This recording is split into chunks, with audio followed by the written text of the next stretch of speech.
To a wild duck, born and bred there, it would almost be a puzzle to find her own nest amongst us. What chance then had I and Kickums, both unused to marsh and mere?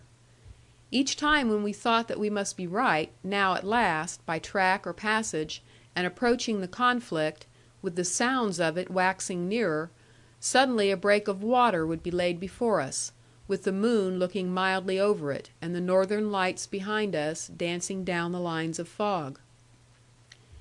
It was an awful thing, I say, and to this day I remember it, to hear the sounds of raging fight, and the yells of raving slayers, and the howls of poor men stricken hard, and shattered from wrath to wailing; then suddenly the dead low hush, as of a soul departing, and spirits kneeling over it.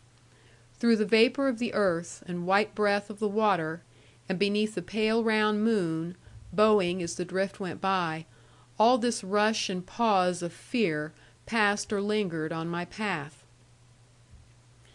At last, when I almost despaired of escaping from this tangle of spongy banks and of hazy creeks and reed fringe, my horse heard the neigh of a fellow horse, and was only too glad to answer it; upon which the other, having lost its rider, came up and pricked his ears at us, and gazed through the fog very steadfastly. Therefore I encouraged him with a soft and genial whistle, and Kickums did his best to tempt him with a snort of inquiry. However, nothing would suit that nag, except to enjoy his new freedom; and he capered away with his tail set on high, and the stirrup irons clashing under him.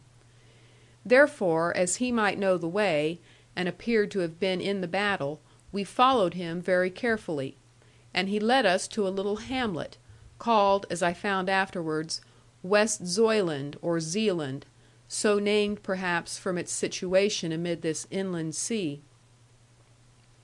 Here the King's troops had been quite lately, and their fires were still burning; but the men themselves had been summoned away by the night attack of the rebels. Hence I procured for my guide a young man who knew the district thoroughly, and who led me by many intricate ways to the rear of the rebel army. We came upon a broad open moor, striped with sullen watercourses, shagged with sedge and yellow iris, and in the drier part with bilberries. For by this time it was 4 o'clock, and the summer sun, rising wanly, showed us all the ghastly scene. Would that I had never been there! Often in the lonely hours, even now, it haunts me. Would far more that the piteous thing had never been done in England. Flying men, flung back from dreams of victory and honour, only glad to have the luck of life and limbs to fly with; mud bedraggled, foul with slime, reeking both with sweat and blood, which they could not stop to wipe; cursing, with their pumped out lungs, every stick that hindered them, or gory puddle that slipped a step; scarcely able to leap over the corpses that had dragged to die. And to see how the corpses lay; some as fair as death in sleep, with the smile of placid valour, and of noble manhood, hovering yet on the silent lips.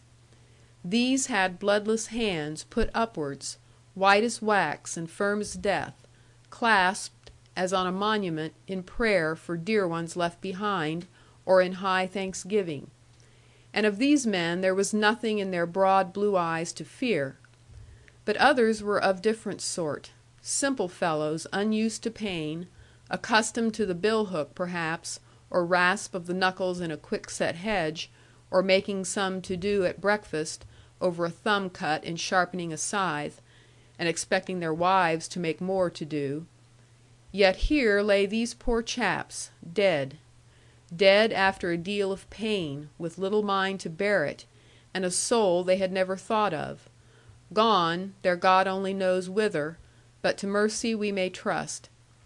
Upon these things I cannot dwell; and none, I trow, would ask me; only if a plain man saw what I saw that morning, he, if God had blessed him with the heart that is in most of us, must have sickened of all desire to be great among mankind.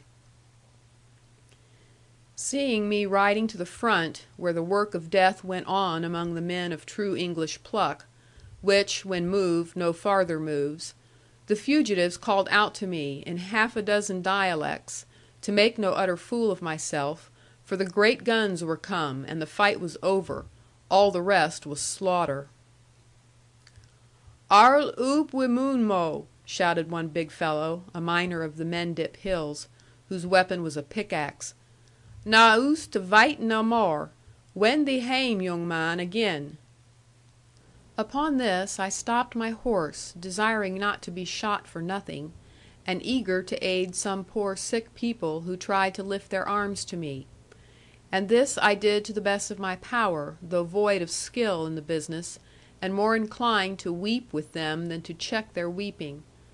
While I was giving a drop of cordial from my flask to one poor fellow, who sat up while his life was ebbing, and with slow insistence urged me, when his broken voice would come, to tell his wife, whose name I knew not, something about an apple tree, and a golden guinea stored in it, to divide among 6 children.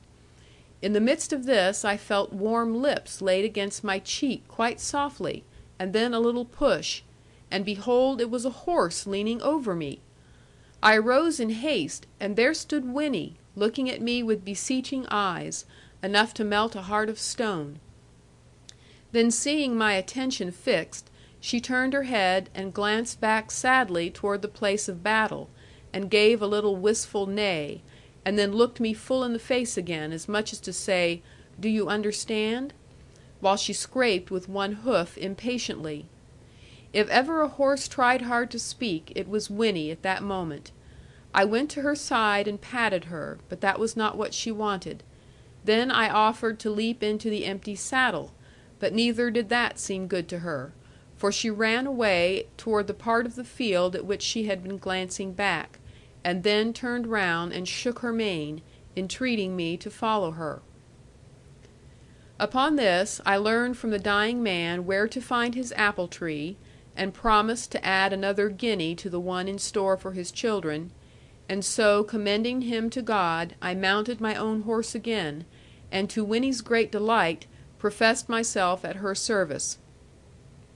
With her ringing silvery neigh, such as no other horse of all I ever knew could equal, she at once proclaimed her triumph, and told her master, or meant to tell if death should not have closed his ears, that she was coming to his aid, and bringing one who might be trusted, of the higher race that kill.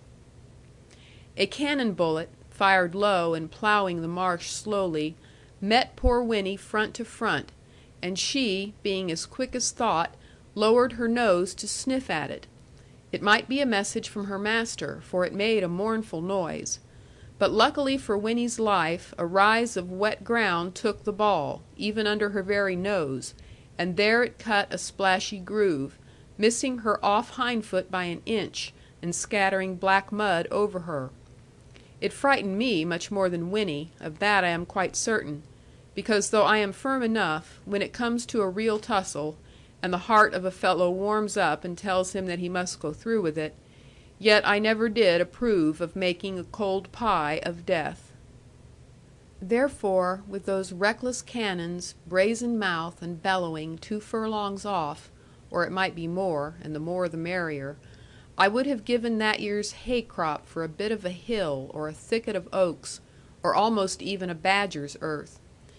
People will call me a coward for this, especially when I had made up my mind that life was not worth having without any sign of Lorna. Nevertheless, I cannot help it. Those were my feelings, and I set them down, because they made a mark on me.